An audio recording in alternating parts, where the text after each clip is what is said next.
Let's knit the back of the shawl collared vest. By now you should have already viewed the first video so that you have your yarn in hand, you know that you're getting the gauge or very close to the gauge, and you have decided to knit the chest size that finishes to either 40 or 42 inches.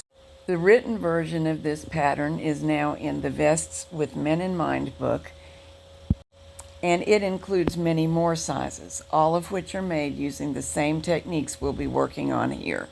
You may start the vest by knitting the ribbing, or you may start the vest above the ribbing and we'll rehang it later in that case and add the ribbing on. In this clip, I began in waist yarn and have now changed to the main yarn and am knitting up to the armhole. The garment is 72 stitches for size 40 and 76 for 42. However, the ribbing is 1 stitch larger. So if beginning with ribbing, actually cast on 73 or 77.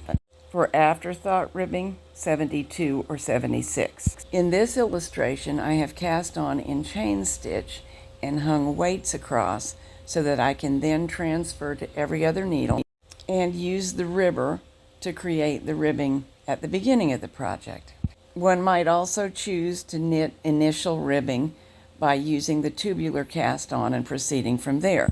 Or you may E-wrap and just begin knitting, and in that case we would later hang the E-wrap and knit the ribbing from the E-wraps down. Another way to start out is in waist yarn, followed by a contrasting row of knitting or a ravel cord.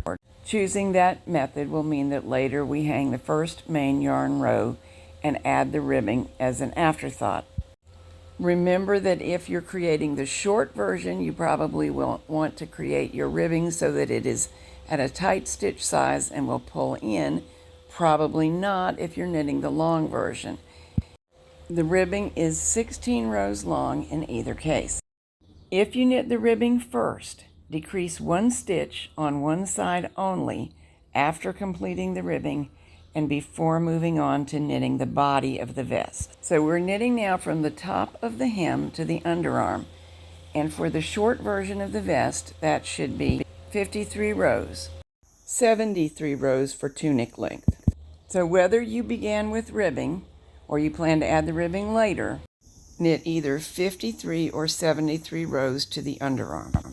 Then at the beginning of the next 2 rows, we will start shaping the underarm by binding off 6 stitches. So one time they'll be bound off on the left edge of the work, one time on the right edge of the work. Use any bind off that you feel comfortable with. Now knit 2 rows and then perform a full fashion decrease on each side.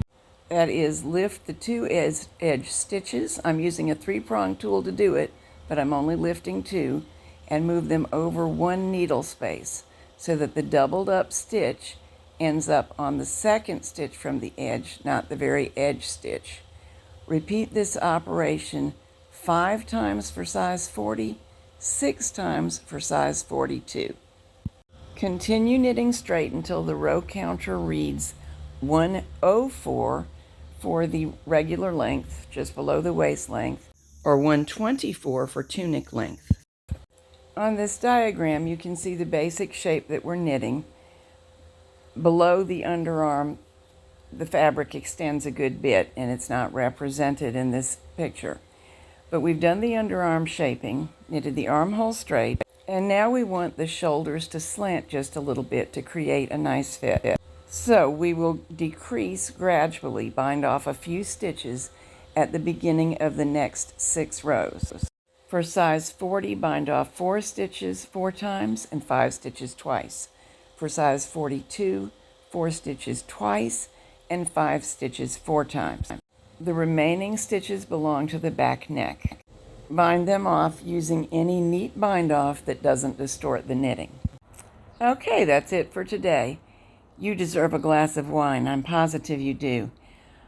Next time we will move on to the front, which is very simple. It's just like the back, except we create this opening.